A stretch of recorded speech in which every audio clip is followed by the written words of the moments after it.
IT의 신! 아신 여러분 안녕하십니까? 오늘은요 제가 디스플레이를 간만에 한번 들고 왔습니다. 디스플레이를 다루었던 적이 정말 오랜만인 것 같아요. 그만큼 그동안 디스플레이 업황이 안 좋았거든요. 내년에도 디스플레이 업황은 별로 안 좋을 것 같습니다. 그러면 왜 지금 이걸 설명하는 건가?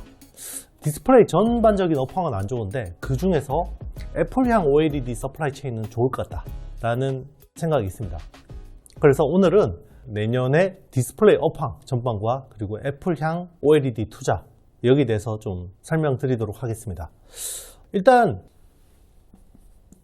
디스플레이는요 수요가 대형이 있죠. 네, 대형이 있고 중소형이 있습니다.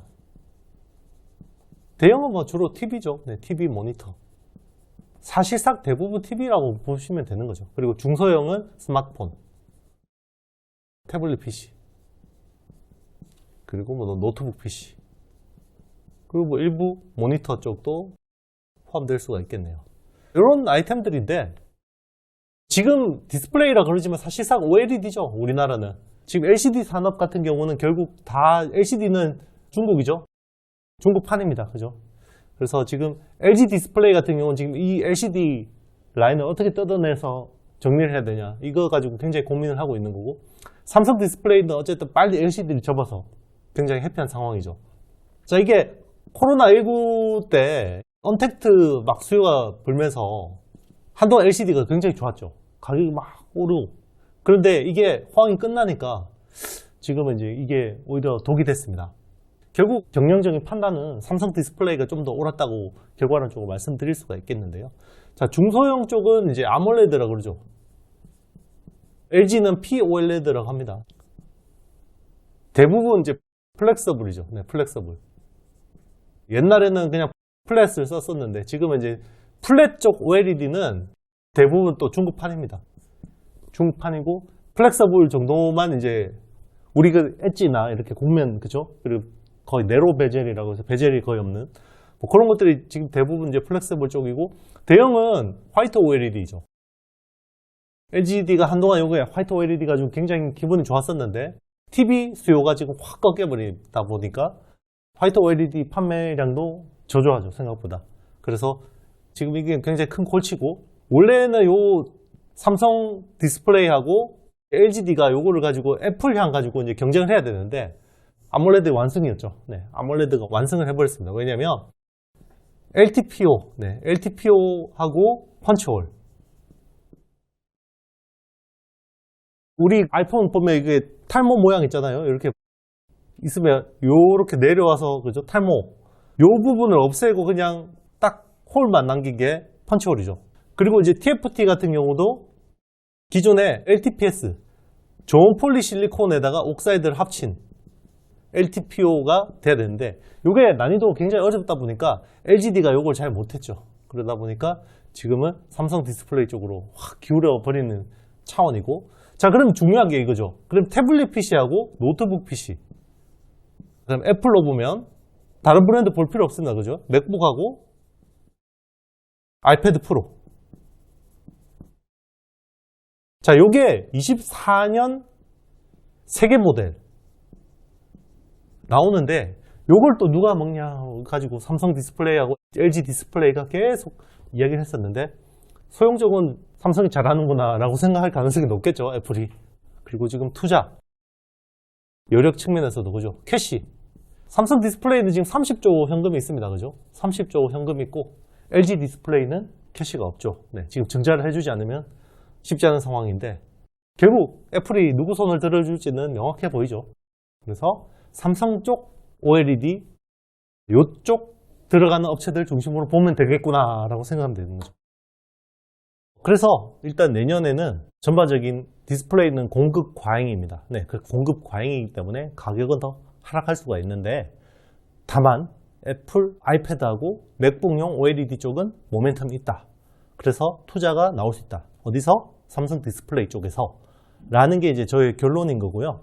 시장 조사업체 옴디아에 따르면 올해 공급 과잉은 한 25% 정도가 추정이 됩니다. 그러면 지금 한 5개 만들면 한 개는 지금 재고로 쌓인다는 거죠. 공급 과잉이라는 상황이고, 요게 내년에는 한 20%대로 줄어들긴 하는데 그래도 공급 과잉이다. 그래서 지금 이쪽 여러분 내년에 좀 큰 사이즈 TV를 구매하시는 거 만약에 고려하고 계시다면 싸게 살 수 있다. 네. 이런 생각이 좀 듭니다. 그리고 이제 중소형 패널 같은 경우도 지금 공급 과잉이 좀 있습니다. 그런데 제가 이야기했지만 플렉서블 이런 쪽은 아무래도 아직까지 중국이 조금 이제 못 따라오고 있기 때문에 플랫 예전에 우리 쓰던 아몰레드 폰 이런 거 같은 디스플레이는 이제는 쉽지 않고 플렉서블 쪽은 좀 괜찮다. 이렇게 보시면 될 것 같습니다. 결국 애플이죠. 네, 해답은 애플인 것 같습니다. 지금 기술적인 관점에서 보면요. 아몰레드 같은 경우 요거는 이제 RGB 타입이라고 하죠. 레드, 그린, 블루 자체 발광이죠. 근데 화이트 OLED 같은 경우는 흰색 빛만 내는데 요게 컬러 필터를 통해서 RGB 3호색을 내는 타입이죠. 그러다 보니까 아무래도 빛감이 이게 훨 낫죠. 그런데 이거는 이제 대형화가 안 된다는 문제가 있죠. 그래서 스마트폰용 디스플레이가 태블릿 쪽으로 갈 건지 아니면 화이트 OLED가 태블릿 쪽으로 올 건지 라고 굉장히 관심이 많았었는데 결국 이 RGB 타입이 아이패드하고 맥북용으로 오게 된다라는 거고요. 그러면 이게 사이즈가 굉장히 크죠. 만약에 뭐 한 12인치면 기존에 스마트폰 디스플레이 만들 거 만약에 한 뭐 5인치짜리 기준으로 보면 한 6개 더 필요한 거죠. 한 6개 만들 걸 가지고 1개로 만들어야 돼요. 그리고 태블릿 PC하고 노트북 PC는 스마트폰에 비해서 사이클이 굉장히 달라요. 스마트폰은 보통 뭐 2, 3년이죠. 2, 3년 쓰면 바꾸죠. 근데 얘들은 5년 이상이에요. 그럼 수명에 대한 이슈가 있다라는 거죠. 수명에 대한 이슈가 있으니까 자, 중요한 건 RGB라는 이 유기물들이 LCD에 비해서는 빨리 죽죠. 빨리 죽어버리기 때문에 그럼 어떻게 해야 됩니까? 요거를 층을 2개를 깔아줘야 되는 거죠. 2개 층을 깔아주는 거죠. 그래서 투스택 텐덤이라고 그러죠. 텐덤. 투스택 텐덤. 그러니까 OLED를 2배로 발라주는 거예요. 그러면 뭐가 좋아지겠습니까? 이거 OLED 소재가 좋아지는 거죠. 그러면 유기물 소재가 굉장히 좋아지는데 이쪽은 덕산 네오룩스가 좋아지는 거고 만약에 뭐 미국 주식도 생각하신다 그러면 유니버셜 디스플레이, UDC 이런 회사들이 좀 좋아질 수밖에 없죠. 이런 회사들 좋게 보는 거고 그리고 아마 투자 발주가 나올 겁니다. 6세대 쪽으로 발주가 나올 거고 그리고 아마 이거를 본격적으로 하려면 8.6세대 혹은 8.7세대라고 이야기하는데요. 이쪽으로도 발주가 나올 겁니다. 발주가. 장비 쪽을 한번 봐야겠죠. 그래서 여기서 장비주 중에서 제가 주목하는 회사는 딱 2개 정도를 보고 있습니다. 로체 시스템즈 그리고 FNS테크. 이게 오늘 제가 디스플레이를 여러분들한테 소개드리는 이유입니다. 자, 기술적으로 보면요. OLED에서 아주 중요한 기술 하나를 꽂으라 그러면 저는 증착이라는 공정을 꼽겠어요. 반도체에서 증착은 노광에 비해서 별로 중요한 공정은 아니죠. 근데 OLED는 거의 반도체에서 노광에 못지않는 중요도를 가집니다. 그러니까 결국 증착이라는 공정이 제일 비싸고 중요한 기술이거든요. 이게 이제 일본의 캐논 도키라는 회사가 독점을 합니다. 캐논 도키라는 회사가 독점을 하고 이번에 요거를 울박이라는 회사가 증착을 가져갈 거다라는 이야기가 돌았었어요. 왜냐하면 울박은 수직 증착 기술을 가지고 있거든요. 수직 증착 기술을 가지고 있고 도키는 수평 증착입니다. 원래 그러면 6세대 같은 경우는 다 수평 증착이에요. 네, 6세대. 그러니까 생각해 볼게요. 만약에 기존 디스플레이가 요만한 6세대라고 그러면 여기에다가 이제 증착을 하는 거예요. 증착을 어떻게 하냐면 이런 데다가 유기물을 탁탁탁 끓여가지고 불러가지고 끓입니다. 네, 불러가지고 막 끓입니다. 끓이면 이게 수증기가 막 올라가겠죠. 그러면 요 마스크가 딱 보면 요렇게 딱 돼 있는데 요게 구멍이 뽕뽕뽕 뚫려 있는 거예요. 그러면 구멍 부분만 딱 여기 들러붙겠죠. 유리 쪽에다가. 요게 증착인데 그러니까 요게 마스크라는 건데 파인 메탈 마스크. 장비는 도키가 독점인데 FMM은 일본의 다이니폰 프린팅 DNP라는 회사가 또 독점하고 있습니다. 그래서 이것도 굉장히 부가가치가 높은 거죠. 근데 이제 문제가 수평이다 보니까 이게 금속이에요. 금속이다 보니까 사이즈를 더 키운다고 생각해 볼게요. 사이즈를 더 키웁니다. 그러면 지구는 중력이 있죠. 그러니까 이게 쭉 처집니다. 마스크가. 마스크가 처지니까 이게 딱 원하는 부분에 안 들러붙는 거예요. 그래서 이거를 옆으로 세우면 되겠구나.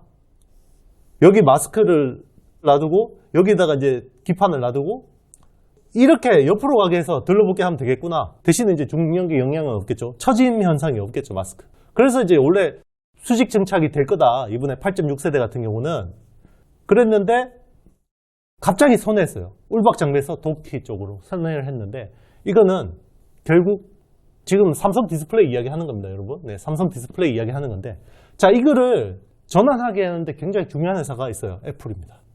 그럼 애플은 왜 남의 회사 투자하는 데다가 이걸 이렇게 해라 저래라 할까요? 얘들이 사니까. 얘들이 사니까 이런 영향력을 행사할 수가 있는 거죠. 자, 그러면 이거는 결국 애플향이구나 라는 추정이 가능한 거고 그러면 애플 쪽 쇠주를 보자 라는 아이디어가 성립할 수 있는 거죠. 자, 제가 첫 번째 소개해드릴 회사는 로체 시스템스입니다. 이 회사는 원래 그냥 뭐 레이저 커팅 이런 쪽 하는 회사다, 폴딩 이런 쪽 하는 회사다로 생각했는데 지금은 반도체 이송 장비 EFEM이라고 하죠. 뭐 이런 쪽을 이제 메인으로 합니다. 경쟁사는 사이맥스 같은 회사들, 사이맥스 같은 회사들하고 경쟁을 하는 거고, 자, 이쪽이 이제 굉장히 매출이 많이 올라왔고, 그리고 이제 뭐 그동안 이거 가지고 디스플레이 수주 절벽에서 먹고 살은 거죠. 그리고 여기에다가 이제 디스플레이 쪽이 이제 나오면, 디스플레이 수주가 나오면 기대감이 있는 거죠. 자, 그런데 이게 디스플레이 없어도 얘들 잘 먹고 살았어요. 그럼 디스플레이가 들어오면 더 좋아지겠네? 이런 투자 아이디어라고 생각하면 되는 거고요. 그래서 8.6세대, 6세대. 이쪽 삼성 디스플레이가 투자를 하면 다 수혜를 보는 그림이다 라고 생각하시면 되고요. 지금 3분기 누적 기준으로 보면 지금 반도체 매출이 거의 뭐 절반 수준까지 올라왔습니다. 지금 반도체 매출이 44% 매출이라고 보면 되는 거고요. 그리고 모듈 장비가 28%. 그리고 디스플레이는 FPD라고 하는데요. 20%밖에 안 됩니다. 여기서 이제 업사이드가 나온다라는 기대감이 있는 거죠. 그래서 뭐 3분기 실적 한번 보겠습니다. 3분기 실적은요. 디스플레이 없어도 잘 먹고 살았습니다. 매출 398억, 영업이익이 122억. 그럼 시총 얼마나 될까? 시총이 1250억이요. 와, 분기에 122억 버는데 어떻게 시총 1250억인가? 네, 3분기에 엄청 잘 나온 거긴 해요. 22년 전망치는요. 매출이 1500억, 영업이익이 한 300억 정도 보고 있습니다. 올해 300억 나오는데 1250억이면 매우 싸다. 그런 생각이 드는 거고요. 그러면 내년은 얼마나 나오나? 한번 볼까요? 전망치긴 합니다. 내년은 한 1700억에 영업이익이 한 320억.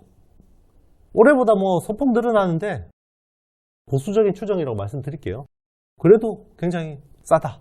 그런 생각이 듭니다. 자, 제가 두 번째로 소개해드릴 회사는요. FNS테크입니다. SNS텍하고 헷갈리시는 분들 많아요.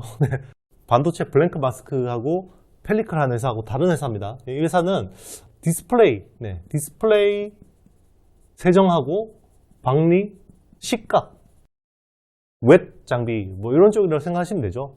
원래 그런 회사인데요. 삼성 디스플레이 쪽에 주로 납품을 합니다. 그런 회사고요. 그런데 이 회사도 그동안 디스플레이 쪽이 워낙 안 좋았으니까 못 먹고 살았게요. 그동안 CMP 패드라는 거를 열심히 만들어서 먹고 살았습니다. 자, CMP 패드가 뭐냐면 반도체에서 화학기계적 연마하는 거죠. 화학기계적 연마하는데요. 슬러리도 필요하고 여러 가지 소모품들이 필요한데 여기는 패드를 하는 패드입니다. 패드. 죄송합니다. 패드를 하는 회사고요. 자, 그동안에는 이걸 듀폰이라는 회사가 거의 독점을 했어요. 미국에. 그런데 요거를 재활용 하는 기술을 삼성하고 개발해서 요거를 지금 매출의 상반기 기준으로 한 60% 수준까지 올라올 정도로 이걸 가지고 먹고 살고 있는 거예요. 그래서 그동안에 이거 가지고 잘 먹고 살고 있는데 자, 디스플레이 쪽이 그럼 추가로 붙으면 좋아지겠네? 이런 그림인 겁니다. 그리고 제가 앞에 설명드린 거 있죠. FMM, 파이브 메탈 마스크. 요거는 일본의 DMP라는 회사가 독점을 하고 있는데 여기 또 자회사가 있어요. 위폼스라는 회사 자회사가 있습니다. 여기서 국산화 움직임이 있습니다. 네. 요거는 그냥 플러스 알파로 여러분 생각하시면 됩니다. 요거는 국산화 움직임이 있습니다. 국내 풍원정밀 같은 회사도 열심히 국산화하고 있는데 위폼스도 굉장히 국산화 열심히 하고 있다. 위폼스 지분은 한 70% 정도 가지고 있다고 보시면 됩니다. 자, 3분기는 좀 슬로우했어요. 매출이 238억에 영업이익이 0원. 똔똔했습니다. 똔똔했는데 상반기가 썩 나쁘지 않았어요. 상반기가 영업이익이 52억 벌었습니다. 상반기 누적으로. 그러면 3분기 누적으로 52억 벌었고요. 올해 전망은 매출 730억에 영업이익은 한 70억 정도를 전망하고 있습니다. 현재 시총은요, 한 650억 정도이기 때문에 충분히 올해 실적 비해서도 무리한 건 아니라고 보고 있는 거고. 자, 내년은 일단 디스플레이 쪽에서 이제 신규 수주가 나올 가능성이 높기 때문에 이런 것들이 반영된다 그러면 매출 한 1000억에 영업이익이 한 120억 이상 기대가 되고 있습니다. 그러면 시총 비해서 굉장히 내년 실적을 당기면 굉장히 싸다. 이런 생각이 듭니다. 그리고 여기 플러스 알파로 위폼스, FMM 국산화. 요거는 이제 모멘텀이 될 수가 있겠죠. 자, 여러분 제가 준비한 내용은 여기까지고요. 오늘 영상이 마음에 드셨다면 좋아요, 구독, 알림, 댓글 많이 좀 남겨주시고요. 주말에 꿀잠 주무시고 저는 다음 주에 더 좋은 내용으로 여러분들 찾아뵙도록 하겠습니다. 안녕.